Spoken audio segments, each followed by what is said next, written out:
మీకు పోమ్మా.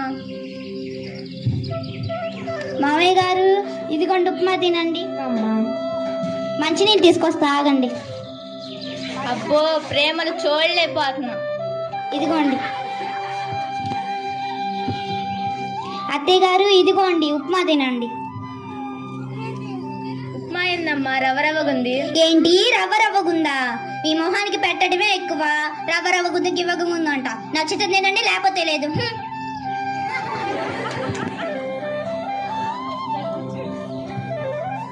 ఏమండి, నేను మీ అమ్మతో ఏగలేకపోతున్నానండి. మీ అమ్మని అనాథాశ్రమానికి పంపించేసేయండి. ఏంటి అనాథాశ్రమం పంపించాలా? నీ కలిగి నేను ఎలా కనపడుతున్నాను? ఎలా కనపడుతున్నానేంటి? మీ అమ్మతో నేను ఏగలేకపోతున్నాను. నాకు తెలీదు. మీ అమ్మని అర్జెంట్ ఎక్కడికొట్టు పంపించేసేయండి. ఇప్పుడు మా అమ్మ ఏం చేసిందని పంపించాలి? మీ అమ్మ ఏం చేసిందంటే నాకే తెలుసు.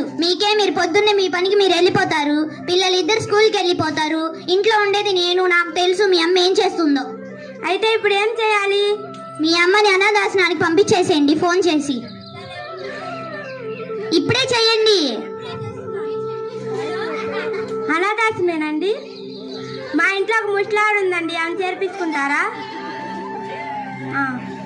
వాళ్ళు అనాథంలో చేర్పించుకుంటారండి. అనాథల్ని చేర్పించుకుంటారా? మీ అమ్మ అనాథని చెప్పొచ్చు కదా. ఎలా మాట్లాడాలో కూడా తెలీదు.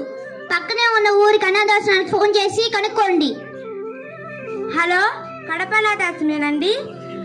మా ఇంట్లో ఒక ముసలావిడ ఉందండి, ఆమె చేర్పించుకుంటారా? రేపే వస్తున్నాం. సరే. రేపే వస్తున్నావేంటి? రేపు ఇయాలే తీసుకెళ్తారా అని చెప్పొచ్చు కదా. ఎలా మాట్లాడాలో కూడా తెలీదు. ఏంటమ్మా దేని గురించి మాట్లాడుతున్నారు? మీకేం తెలియదు. నోరు మూసుకుని చదువుకోపోండి. చెప్పండి నాన్నగారు. ఏం లేదమ్మా, మీ నాయనమ్మకి వయసు ఎక్కువైపోతుంది కదా, అందుకే అనాథాశ్రమంలో చేరుద్దామని అనుకుంటున్నాం. మాకు కూడా ఇవ్వండి నాన్నగారు ఆ నెంబరు. మీకెందుకు ఆ నెంబరు? మేము కూడా మిమ్మల్ని చేరవాలి కాబట్టి. ఏంటి, కన్న తల్లిదండ్రులు మమ్మల్ని చేరుస్తారా? మరి నాయనమ్మ తాతయ్య కూడా తల్లిదండ్రులే కదా అమ్మా. మీరు చిన్నప్పుడు మమ్మల్ని ఎంత ముద్దు ముద్దుగా చూసుకున్నారో నాయనమ్మ తాతయ్య కూడా అంతే ముద్దు ముద్దుగా చూసుకున్నారు కదా నాన్న. దానికి సమాధానం చెప్పండి నాన్నగారు.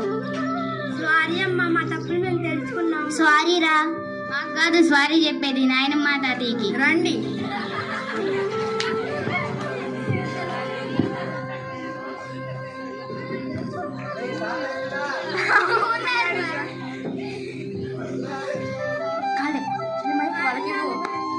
సారీ అత్తయ్య. నాయనమ్మ తాతయ్య క్షమించేశారు. రండి వెళ్దాం.